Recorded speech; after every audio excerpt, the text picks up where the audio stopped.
네, 오늘 새벽은 내가 만든 절호의 기회, 부재 분별이라는 제목으로 함께 말씀 살펴보시겠습니다.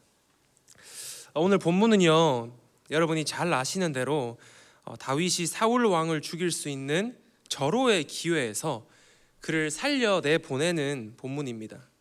오늘 본문은 26장인데요, 24장 엔게디 광야 동굴에서 다윗은 이미 사울을 죽일 기회가 한 번 있었습니다. 근데 오늘 본문 26장은 장소가 조금 달라집니다. 26장은 10광야의 하길라산 근처 언덕에서 일어난 사건입니다. 24장에서 다윗은 그 첫 번째 기회에 사울의 옷자락만 뵙니다. 그리고 그는 그 옷자락을 뵌 것만으로 마음이 굉장히 찔려합니다. 사울은 그런 다윗에게 감동했고 다윗을 축복하며 사울은 왕궁으로 돌아갑니다. 그러나 사울이 다윗을 그렇게 놔주지 않았죠. 사울이 다윗을 또 쫓게 됩니다. 그때 26장의 다윗에게 두 번째 기회가 찾아왔고 다윗에게 사울을 죽일 명분과 내적인 동기는 충분했습니다. 먼저 사울이 살아있는 한 다윗과 그의 부하들, 다윗의 가족들은 사울의 추격에 쫓기는 삶을 살았어야 합니다. 그리고 사울 왕이 살아있는 것이 이스라엘이라는 나라에도 전혀 좋을 것이 없습니다. 또 하나님은 이미 사울 왕을 버렸습니다. 그러나 다윗은 이미 기름 부음을 받은 사람이었습니다. 사울이 제거된다면 다윗이 사무엘에게 기름 부음 받은 대로 왕위에 오르게 되는 그런 상황입니다. 앞서 24장에서 다윗에게 왔던 기회도 절호의 기회였습니다. 이스라엘 광야에 있는 수많은 장소 중에, 수많은 바위 중에, 수많은 동굴 중에 사울은 하필 다윗이 있던 동굴로 용변을 보기 위해 들어왔고요. 다윗과 그의 사람들은 하필 그 깊은 동굴 깊은 곳에 있어서 사울을 죽일 수 있는 상황이 24장에도 만들어졌습니다. 이런 상황에 다윗의 부하들이 다윗에게 말했습니다. 여호와께서 당신 다윗에게 원수를 넘기리니 당신 생각에 좋은 대로 하십시오. 오늘이 그날입니다. 오늘 같은 일은 여호와께서 당신에게 원수 사울을 넘기신 것입니다. 라고 부하들은 외쳤습니다. 여기에는 나름 타당한 이유가 있었습니다. 저희도 헷갈려하는 이유기도 한데요. 왜냐하면 부하들의 설득은요, 섭리론적인 설득이었습니다. 하나님이 이런 상황을 유도하셨으니 사울을 죽이는 것이 하나님의 뜻이라는 섭리적인 설득이었습니다.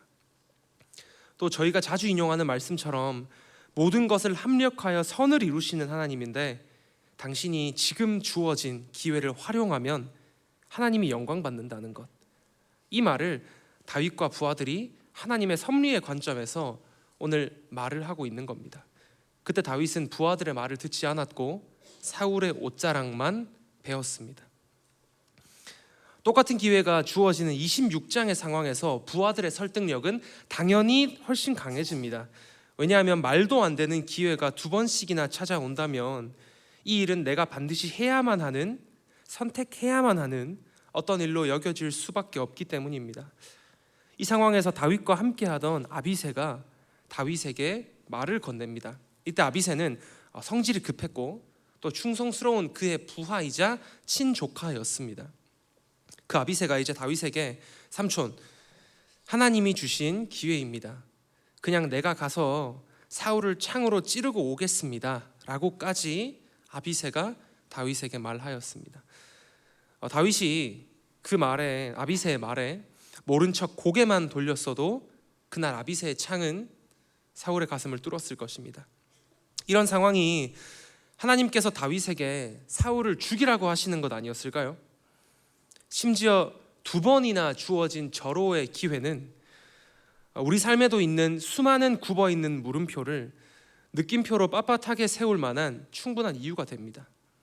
성도님들의 생각도 궁금합니다. 이런 상황을 연출하시는 분도 하나님이신데 하나님께서 다윗에게 사울을 죽이라고, 그 기회를 잡으라고 이런 상황을 만드셨을까요?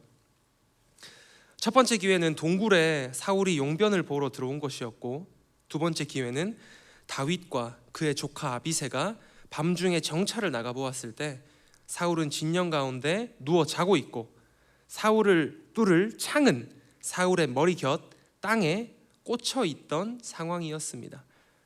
첫 번째 상황보다도 더 말이 안 되는 절호의 기회가 두 번째 상황이었습니다. 이 광경은 하나님이 사울을 죽이라고 허락하셨나 보다 라고 오해하기에 충분한 상황 아닌가요? 또 주변의 부하들도 하나같이 이 기회는 하나님이 주신 기회다라고 하고 있습니다. 죽일까요? 말까요? 모든 상황은 하나님의 뜻이 맞습니다. 온 우주에서 일어나는 일 중에 하나님의 허락 없이 될 수 있는 일은 없습니다. 그렇다면 모든 선택도 하나님의 뜻인가요? 모든 상황은 하나님의 뜻이 맞지만 모든 선택도 하나님의 뜻인가요? 하나님은 첫 인류에게 선악과를 주셨습니다. 그렇다면 너무 보암직하고 먹음직한 열매가 동산 가운데 있어서 먹을 수밖에 없었던 그 상황이 열매를 먹으라는 하나님의 뜻이 아니었음을 우리는 알고 있습니다. 오늘 본문을 통해 배워볼 수 있는 잘 분별하기 위한 첫 번째 주의점은요, 첫 번째, 목적에 맞추어 상황 해석하지 않기입니다. 오늘 말씀 제목의 부제가 분별인데요, 분별을 위해서는 절대 목적에 맞추어 상황을 해석해서는 안 됩니다. 우리는 상황과 하나님의 말씀, 즉 명령을 구분해야 합니다. 앞서 창세기 예시를 다시 들어보자면 먹음직도 하고 보암직도 하고 하나님이 만드셨으니까 이건 완전히 먹으라는 뜻 아니야? 라고 누가 여러분을 설득한다면 어떻게 하시겠습니까? 넘어가시겠습니까? 하나님의 주권적인 섭리를 믿는다는 것은 모든 상황을 내게 유리한 쪽으로 해석한다는 것이 아닙니다. 만일 나의 기도가 십자가 앞에서 엎드리는 것이 아니라 내 바램을 읊조리는 것이었다면 내가 기도해 본 대로 그 상황을 해석하는 것은 어쩌면 더더욱 위험합니다. 다윗의 오늘 본문의 말씀은 다윗이 이 상황에서도 하나님의 말씀만을, 그분의 뜻만을 따르겠다는 그의 원칙을 하나님이 확인하신 일종의 테스트였습니다. 다윗의 손에 사울이 죽었더라면 하나님이 뭐하러 다윗에게 그 긴 광야길을 허락하셨겠습니까? 다윗이 바라던 타이밍에 사울을 죽이는 것이 하나님의 뜻이었다면 차라리 다윗이 인기 있었을 때 사울은 천천히고 다윗은 만만이라 했던 그 기회에 그때 다윗이 사울을 죽여버렸어도 됐지 않습니까? 하나님은 순종을 제사보다 낮게 여기시는 분입니다. 우리는 나의 목적에 맞추어 나의 상황을 해석하기 쉽지만 또 그것을 기도 응답이라고 퉁 쳐버리기 쉽지만 우리는 오직 하나님의 말씀에 순종하기 위해 상황을 떠나 순종하기 위해 몸부림치는 성도가 되어야만 합니다.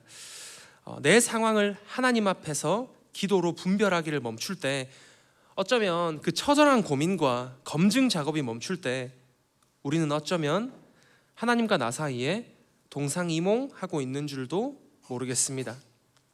교회 안에서 새벽을 깨우고 영혼 사역을 감당하며 매우 피로한 매일을 살고 있지만 우리의 바램과 다르게 동상이몽하고 있는지는 모르겠습니다. 다윗은 하나님의 말씀만 따르겠다는 그 확고한 원칙을 절호의 기회 앞에서 다시 확인했고 나의 목적대로 상황을 해석하지 않는 사투 끝에 하나님의 테스트를 통과해냈습니다. 다윗은 자신의 목적에 맞추어 하나님이 허락하신 상황을 해석하거나 곡해하지 않았습니다. 잘 분별하기 위한 두 번째 주의점은요, 인간적인 조언을 주의하기입니다. 모든 부하들이 다윗 곁에서 이 기회는 하나님이 허락하신 절호의 기회라고 외쳐댔습니다. 다윗 빼고 전부 그렇게 말했습니다. 지금의 우리는 이제 이 성경 이야기를 아주 멀리서 독자로서 제3자처럼 바라볼 수 있습니다. 지금의 우리가 보기엔 그때 부하들의 외침은 분별력 없는 것이었습니다. 그러나 분명한 것은 부하들이 다윗을 사랑했다는 것은 분명합니다. 또 그 부하들이 하나님을 몰랐겠습니까? 사울을 피해 함께 광야 다니며 다윗의 하나님을 당연히 알지 않았겠습니까? 그런데도 부하들의 외침은 반드시 분명히 선의였지만 철저히 주의해야 할 인간적인 조언에 불과했습니다. 부하들의 조언에는 하나님의 이름도 들어가 있었습니다. 아비새가 그랬죠. 하나님이 오늘 당신의 원수를 당신의 손에 넘기셨나이다. 하나님이 오늘 다윗 당신의 원수를 당신의 손에 넘기셨나이다. 그러나 그 선포도요, 인간적인 조언에 불과했습니다. 내 상황을 잘 아는 사람이라고 그것만으로 그분의 조언이 하나님의 뜻이 될 수는 없는 것입니다. 그분이 내 상황을 잘 알아서 그분의 조언이 하나님의 뜻이 되는 것이 절대 아니라 그분이 하나님을 잘 알아야 그분의 조언이 하나님의 마음과 같은 것이 되는 것입니다. 여러분은 누구의 말에 귀를 기울이십니까? 하나님을 아는 것으로 말미암아 분별력 있는 사람의 말에 귀를 잘 기울이고 계십니까? 아니면 혹시나 세상을 잘 알고 나의 형편을 잘 아는 분들의 인간적인 조언, 다윗의 조카였던 아비새의 외침에 귀를 기울이고 계시지는 않으신가요? 설득력 있는 것과 하나님의 마음은 무관합니다. 분별은 곧 하나님을 아는 것으로부터 난다는 것을 오늘 본문이 우리에게 말하고 있는 것입니다. 아비새의 조언은 하나님의 이름을 아비새가 불러왔음에도 철저히 인간적인 조언에 불과했습니다. 아비새는 하나님 잘 아는 사람이 아니었고 다윗을 너무 사랑해서 다윗을 위하여 하나님의 이름을 빌려온 사람일 뿐이었습니다. 그런데요, 남을 조언한다는 것이 어쩌면 내가 해야 할 조언을 내가 분별하는 것보다는 쉬울 수도 있을 것 같습니다. 왜냐하면 오늘 예배에 참석하신 많은 성도님들은 내가 조언을 분별하는 것도 중요하지만 조언을 해야 할 분들이기도 하시지 않습니까? 가르쳐야 할 자녀가 있고 우리 반에 학생이 있고 목장에 식구가 있고 하필이면 나이도 비슷해서 뭐라 말하기 참 애매한 세론들도 우리는 품고 있습니다. 그렇다면 영혼을 맡은 자로서 우리가 조언을 분별하는 것, 듣는 걸 넘어서 그런 조언을 주기 위해서는 또 어떻게 해야 할까요? 답은 같습니다. 우리가 하나님을 알아야 합니다. 기도와 예배를 통하여 하나님을 알아가야 합니다. 영혼을 맡긴 했지만 나의 지도가 맞긴 한 건지, 내가 하나님의 마음을 알고는 있는지, 이 지도가 맞는 방식인지 너무나 헷갈릴 때가 많지만 하나님을 알기 위해 날마다 엎드리는 그 기도 가운데 성령은 우리에게 신실하게 일하는 분이심을 믿으시기 바랍니다. 사도행전을 보면 성령께서 제자들의 입을 통해 얼마나 신실하게 일하시는 분이심을 우리는 알고 있습니다. 그 입을 주관하셔서 방언을 하게 하셨고요, 말할 바를 알려주셨고요, 담대하게 전하시니가 우리가 지금도 믿고 따르는 그 성령임을 믿으시기 바랍니다. 그래서 우리가 해야 할 일은 조언을 분별하는 것도, 내가 해야 할 조언을 분별하는 것도 결국 우리는 하나님을 알아야 합니다. 어쩌면 목원을 아는 것보다, 세론에 대해서 잘 아는 것보다, 내가 맡은 학생에게 관심을 가지는 것보다 월등히 중요한 것은 내가 하나님을 아는가, 지금도 그 하나님과 관계하고 있는가라는 것입니다. 아비새의 조언을 하지도 않고 아비새의 조언을 듣지도 않고 하나님을 아는 지식으로 분별하여 말하고 듣는 모든 대형의 영가족 되시기를 축복합니다. 잘 분별하기 위한 세 번째 주의점은요, 하나님 오해하지 않기입니다. 다윗이 사울을 죽일 수 있던 절호의 기회였던 26장의 시험을 이겨낼 수 있었던 힌트가 25장에 나와 있습니다. 다윗은 25장에서 이미 하나님께서 일해 주심을 경험했습니다. 우리도 그 하나님을 오해해서는 안 됩니다. 오늘 본문 26장 한 장 앞에 25장에는 다윗과 나발의 이야기가 나옵니다. 이 사건에서 다윗은요, 요즘 말로 따지면 긁혔습니다. 다윗은 이전에 나발이라는 사람의 소유물을 광야에서 자기 다윗의 것과 함께 지켜주었던 적이 있는데요, 나발이 다윗이 나발에게 베풀었던 은혜를 아예 모른 척한 겁니다. 그때 다윗은 아주 분노했습니다. 나발의 가문에게 보복하여 그 집안의 남자를 한 사람도 남기지 않으려고 했었습니다. 그때 나발의 아내 아비가엘이 다윗에게 찾아왔고 용서를 빌었기 때문에 그 나발의 아내 아비가엘 덕분에 피 흘림 없이 이 일이 마무리됩니다. 그런데요, 하나님께서 직접 나발을 치셨습니다.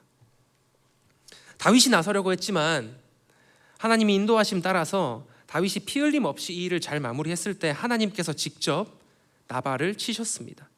그 경험을 다윗이 오늘 본문인 26장 한 장 앞인 25장에서 다윗이 경험하게 됩니다. 그때의 경험으로 다윗은 26장 10절 사울 왕을 죽일 수 있는 두 번째 절호의 기회 앞에서 이런 고백을 할 수 있게 되었습니다. 하나님이 친절하게 알려주셨던 것입니다. 우리 10절에 빨간 글씨 함께 읽도록 하겠습니다. 시작. 맹세하노니 여호와께서 그를 치시리니 혹은 죽을 날이 이르거나 또는 전장에 나가서 망하리라. 제가 한 번 더 보면 여호와께서 살아계심을 두고 맹세하노니 여호와께서 그를, 즉 여기서는 사울을 치시리니 혹은 죽을 날이 이르거나 또는 전장에 나가서 망하리라. 이 고백은 다윗의 믿음의 고백도 맞지만 하나님이 이미 다윗에게 경험시켜 주신 그 하나님의 경험이 있기 때문에 다윗이 할 수 있었던 말입니다. 다윗도 우리랑 똑같은 사람입니다. 다윗은 신이 아닙니다. 그래서 하나님은 다윗에게 하나님의 일하심을 경험시켜 주셨습니다. 알려주셨습니다. 하나님이요, 다윗에게 사울을 죽일 두 번의 기회를 주시면서 제발 걸려서 넘어져라 외치는 주님이시겠습니까? 아닙니다. 사랑의 주님은 다윗에게 하나님의 일하심을 경험시켜 주시며 하나님이 쓰실 사람 다윗을 너무나 친절하게 준비하고 계셨던 것이었습니다. 하나님은 우리를 시험 가운데 넣길 좋아하시는 분이 아니십니다. 오늘 이 자리에 예배하러 오신 성도님들 가운데 내가 그 어떠한 시험 중에 있는 것처럼 느껴질지라도요, 하나님은 하나님의 일하심을 우리에게 보여주고 싶어 하시는 사랑의 하나님임을 먼저 깨닫는 우리가 되기를 소망합니다. 하나님은 그냥 다윗을 막 시험대에 몰아넣는 그런 분이 절대 아니셨습니다. 든든한 코치처럼 왕이 될 때를 위하여 세밀하게 다윗의 삶에 간섭하는 그런 분이셨습니다. 25장에서 다윗이 하나님의 일하심을 직접 경험했기 때문에 다윗은 사울 왕을 죽일 기회를 분별하며 하나님은 그의 방법대로 그의 뜻대로 하나님의 타이밍에 반드시 일하시는 분이다. 나는 하나님 마음에 합한 행동만 한다. 그 말을 다윗이 경험적으로 친절한 하나님 탓에 할 수 있었던 것입니다. 다윗처럼 하나님의 일하심을 더 경험하는 우리가 되기를 소망합니다. 하나님을 오해하지 마시기 바랍니다. 내 상황에 맞추어 하나님을 오해하지 마시기 바랍니다. 또 주변인의 말을 따라 하나님을 오해하지 마시기 바랍니다. 하나님은 우리를 시험대에 달아놓기를 즐기시는 분이 아니십니다. 말씀을 정리합니다. 모든 것이 하나님의 뜻이다. 이 말에 대해서 어떻게 생각하십니까? 모든 것이 하나님의 뜻이다. 이 말이 맞는 말이지만 모호합니다. 모든 사건과 일들이 하나님의 주권과 허용하심 아래 일어난다는 그런 의미에서 맞는 말입니다. 그러나 모든 것이 하나님의 뜻이라는 말을 나의 선택을 정당화하는 의도로 사용해서는 안 됩니다. 그것은 하나님이 기뻐하시는 분별과 적용이 결코 아닙니다. 우리는 내 목적에 맞추어 상황을 해석해서는 안 됩니다. 주변인들의 조언과 내 바람이 하나의 선택지를 강력히 지지한다 할지라도 그것이 하나님의 뜻이 아닐 수 있습니다. 그래서 우리는 매 순간 하나님의 뜻이 무엇인지 온 존재를 기울여 분별해야 합니다. 우리는 듣는 말의 기준도 하는 말의 기준도 하나님이어야 합니다. 그래야 우리는 분별할 수 있습니다. 오늘 말씀의 제목이 내가 만든 절호의 기회였습니다. 이제 날이 추워지고 연말이 다가오고 있는데요. 이제 한 해를 마무리하는 연말이 다가오고 나면 뭔가 마침표가 찍히는 것 같아서 왠지 나도 다른 성도님들처럼, 다른 학생들처럼, 친구들처럼 나도 왠지 열매가 있어야만 할 것 같아집니다. 왠지 내가 기도하는 이들의 변화는 더딘 것 같고, 나의 현실적인 상황의 변화가 없는 것 같고, 내년도 왠지 지금 찍히는 이 마침표처럼 내년도 왠지 쳇바퀴가 제자리만 돌듯이 나도 그렇게 돌 것 같은 헛헛한 마음이 연말이 되면 들 때가 있습니다.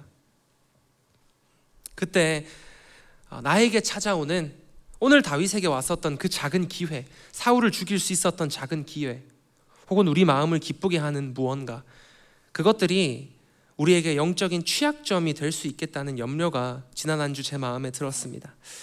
우리도 이거 하나님이 허락하신 기회 아닌가?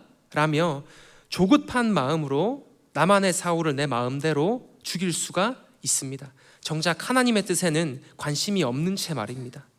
또 우리도 내 주위에 나를 잘 아는 아비새의 말을 분별 없이 철석같이 믿고 싶어질 수가 있습니다. 그리고 내가 아비새가 될 수도 있습니다. 정작 하나님과의 첫사랑은 차갑게 식었는데 말이죠.